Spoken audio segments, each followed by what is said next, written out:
So thanks very much for coming. I'm Eileen Alexander, and I'm going to be speaking today about an exhibition that's currently on display in the Atrium Gallery in the basement of this building. The exhibition is titled, "Why Are Things This Way?" and is the product of 11 months of intense collaborative work between myself and 6 residents of Hackney, East London, and Andy Sewell, who's an established artist and photographer.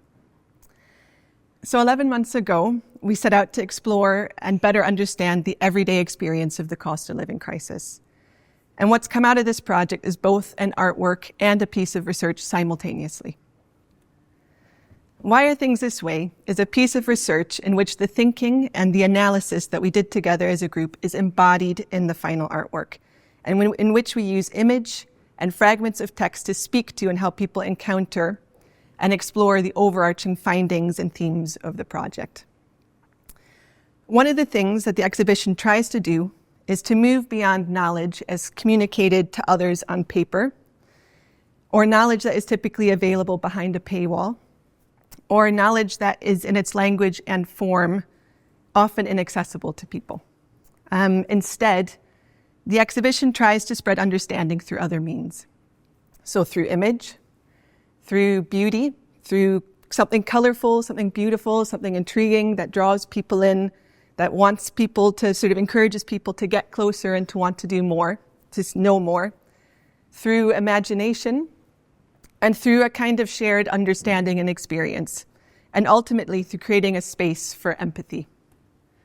One of the group members said towards the end of the curation stage of the project that they wanted the final artwork or the piece of research to encourage the viewer to see an image that they had taken alongside the text that goes with the image and gives it a particular charge, and for this experience to change the way that the viewer will see that thing moving forward. So that the viewer may not see a park bench or a kitchen sink or a sunset in the same way again. I'm paraphrasing what they said, and they said it much more eloquently than I am at the moment, but I think it's really key what this group member said, and it sort of illustrates the idea that art can help the viewer get closer to lived experience and to help us to develop a better understanding of someone else's experience. I think that's an important thought for disciplines and lines of research in which academics are trying to capture another person's or even a group of people's lived experience. How can this be done?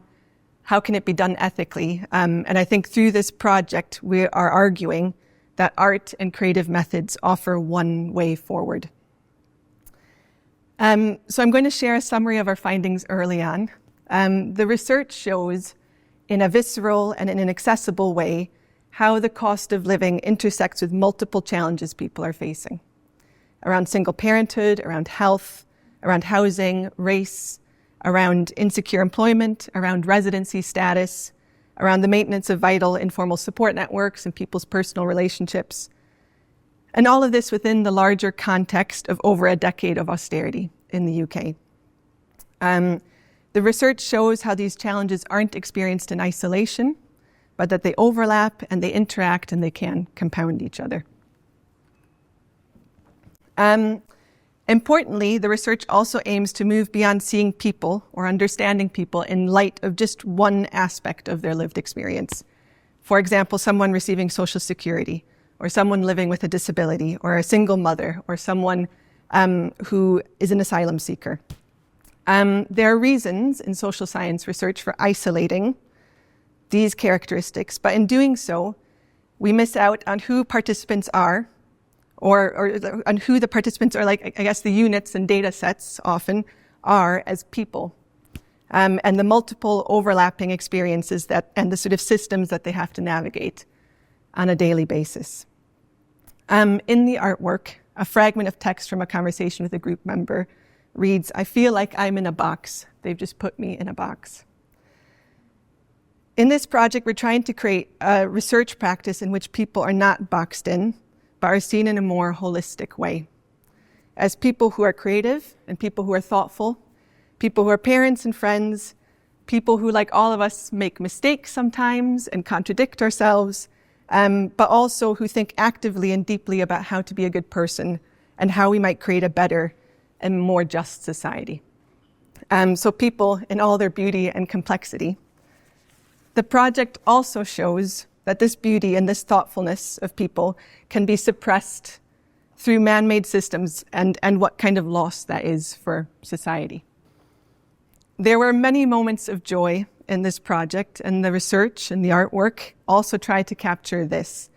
That we weren't just speaking about challenging experiences, but we were asking people to be creative and to respond to each other's creativity, and that this fostered an atmosphere that was positively charged with moments of supportiveness and collaboration and care. And it brought people from very diverse backgrounds together in a shared sense of work and understanding. So the project has been an experiment for all of us. None of us had done anything like this before.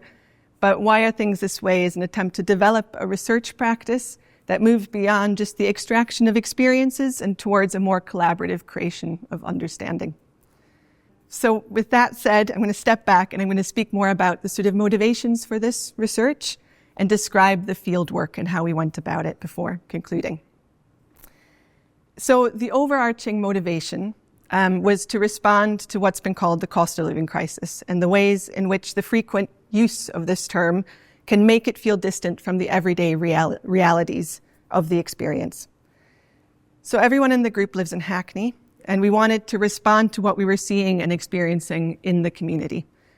So growing inequality, rising poverty, and the sort of effects of years of austerity. Social research can often be conducted at a distance, and Why Are Things This Way is a sort of reaction to this. So every member, like I said, lived in Hackney, in the community where the work was being done.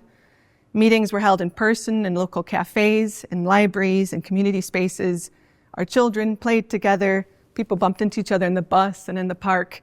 And so our personal lives and the project often overlapped and sort of became intertwined in a way that I think is a real strength, but is not considered standard in social science research. Group members frequently spoke of the different worlds that exist in Hackney, so referring to people living side by side, but not interacting with each other. And what also drew me to the project was an attempt to try to cross these invisible boundaries and to bring people from these different worlds together. And so I was really pleased when Andy Sewell, who I think is a brilliant photographer, joined the project. In doing so, we brought 3 different kinds of expertise to the project. So one around creative practice, my own around research, and then another around lived experience. And there was real diversity of lived experience in the group. So we're really engaging in knowledge exchange, bringing many different sources of knowledge and understanding together. For me as an academic, another motivation was to respond to the lack of certain kinds of perspectives at the university.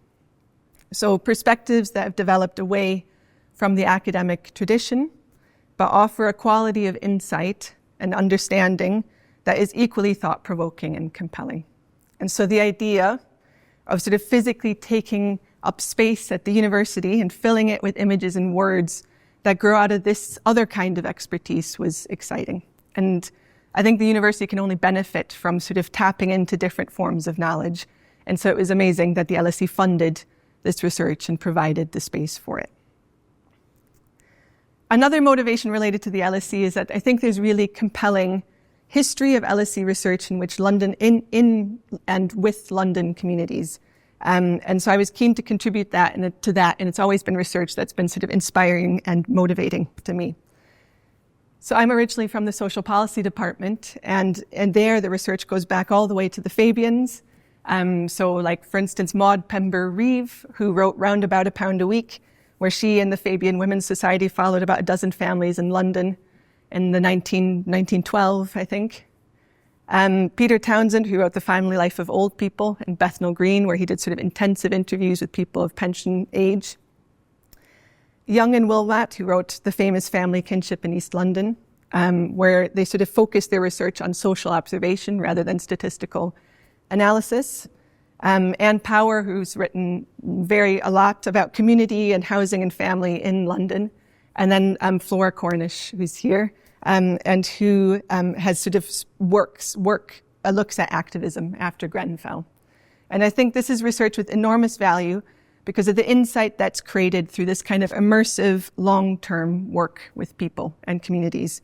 And I think also the importance of physically being in the community of interacting with people, of interacting with the environment, and the kind of depth of understanding that this brings. And so I was keen to contribute to that tradition.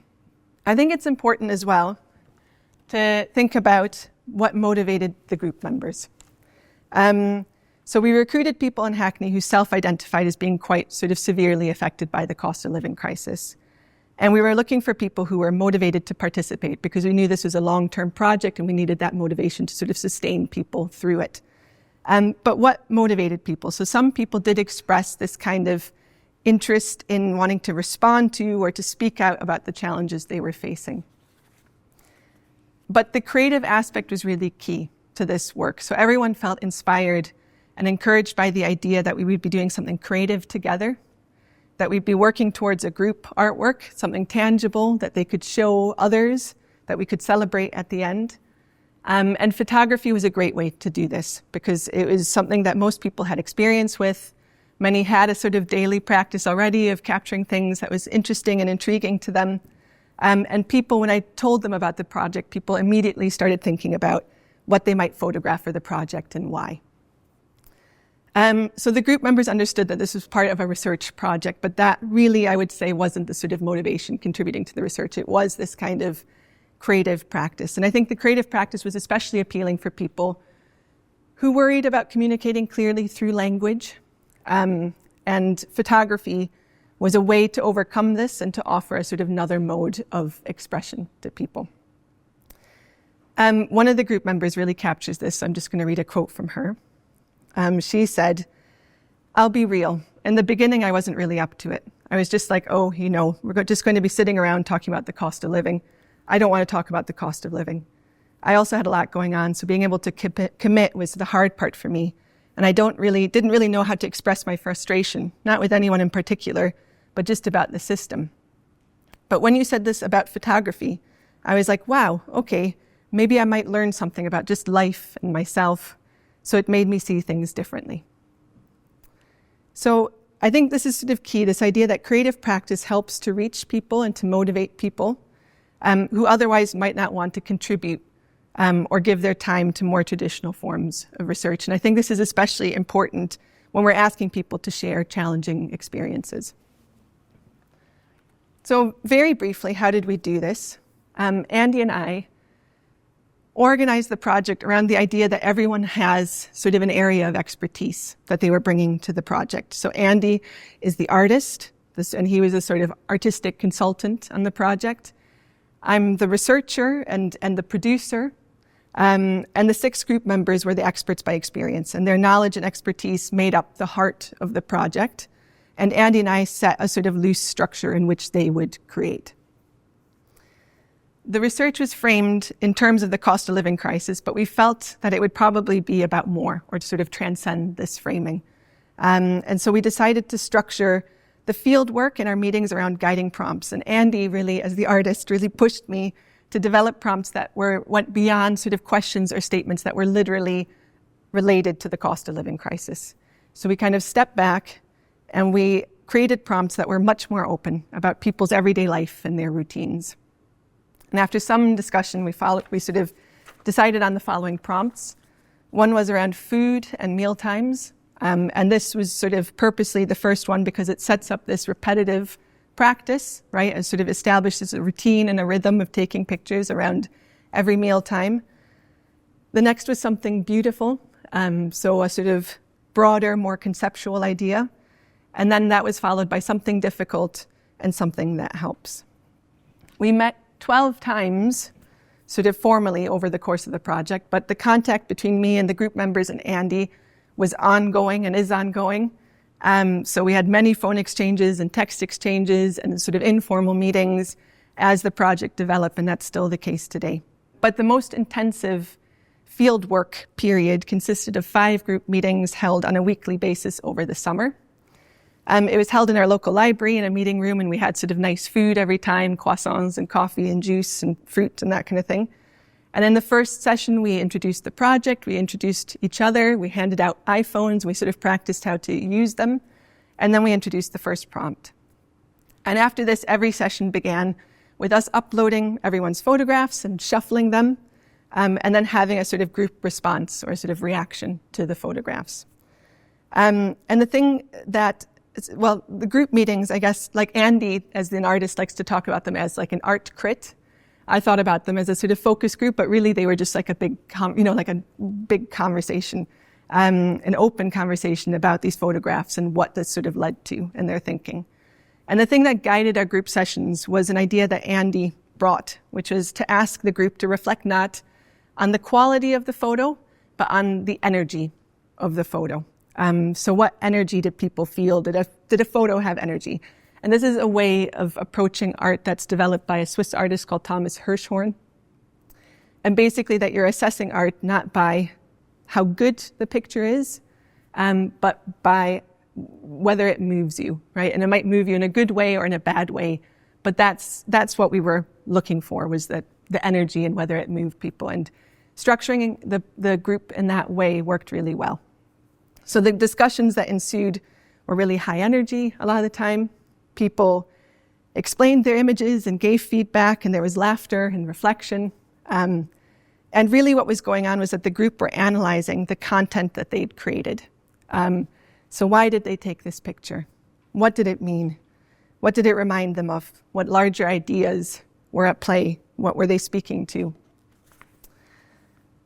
So we had 4 sessions of this, and then in the 5th session, we asked the group what they hoped the work would show and communicate. And we asked for their ideas on what the final artwork would look like. This was then followed by individual meetings with me and Andy. The first was around the photographs that individuals had taken and what they thought, what themes they saw running through the photographs, and also, very importantly, what photographs they didn't want to show publicly. And that was then followed by an individual interview or conversation with me where people were reflecting on the project as a whole and again speaking about what they wanted the artwork to communicate. Then came the curation stage, and key ideas were established by the group, and we had settled, for example, on the title, "Why Are Things This Way?" by the last group meeting, after recognizing that this was a question that was being repeated again and again by all the group members week after week. And the first photograph, which you can see here, in the exhibition of a chair in a sunlit room, was the first image that we all saw together as a group. So a lot of things did come out of the group meetings, but Andy and I also had to work to capture and to untangle the many things that the group members had said and find ways of reflecting this in the final exhibition. So we spent long days in Andy's studio looking at different iterations of text and picture. I'd listened very carefully in the meetings, taken lots of notes. We sort of read and reread transcripts. I conducted a sort of more traditional thematic analysis of the sort of themes that I found running through the meetings and the conversations. And as a qualitative researcher, my instinct is to share detail and complexity. So what the members said was really insightful, and I wanted to put it all on the wall. But the group, I needed to listen to the group who wanted to create a group work and not just isolate individual experiences, but somehow show that the group somehow wanted their individual voices to come together in a common experience. And so that led to a different approach in which text was reduced down to the essentials, and what we show now is fragments of text that represent the key findings and the analysis of the group. And it was also important to reduce the amount of information as a way of protecting people's anonymity. So not to share too much, because especially this is important in a sort of output where this is so public, right? And so reducing it down there was 2 reasons for doing that. So building the project around a creative practice made it possible to move beyond research as extracting people's experience and towards a kind of research which is built on active engagement, creating space for people to develop their own reflections and analysis. And by the last week, people were making up their own prompts, and they were going back to sort of prompts of previous weeks, and they were developing their own ideas and sort of talking about their approach to photography. And this, I believe, really reflects the success of the project. And there was a real sense of sort of sadness that that period of the project was going to be ending. So to conclude, how apt is it that the group members hit on the question, why are things this way? And this becomes the title and the driving force of an artwork and a piece of research to be shown at the LSE, where the motto is to know the cause of things. So the phrases have very similar meanings, but the group question is also a challenge. Why are things this way? Why? And contained in this question is also a belief that things can be different, that things can be another way, and that life can be better for people. One of the founding purposes of the LSE was to create a site of activity that works towards the betterment of society. And in this project, we've tried to do this, to create a space for activity that doesn't just look at sort of sharing challenging experiences, but that engages people in a more holistic way. And this goes back to the earlier quote in which the group member felt that the creative aspect of the project might be an opportunity to reflect on life and on herself and to push herself to do something different and to see things in a different way. So one of the final texts in the artwork quotes a group member saying, "Tomorrow we'll be creating from beauty. We won't have to create from hardship. You know, beauty is going to give birth to beauty and so on, and that's how things are going to get better." And I believe that the group succeeded in doing this. They created a challenging artwork and a piece of research that reveals what many people are experiencing in Britain today. But they did this out of a creative process that was collaborative, supportive, and in many ways beautiful. So I will end there. I'm happy to take questions now, and then I'm going to go down to the exhibition. And if you'd like to join me and come and see the exhibition, that'd be great, and I can answer some more questions there. Thanks for coming.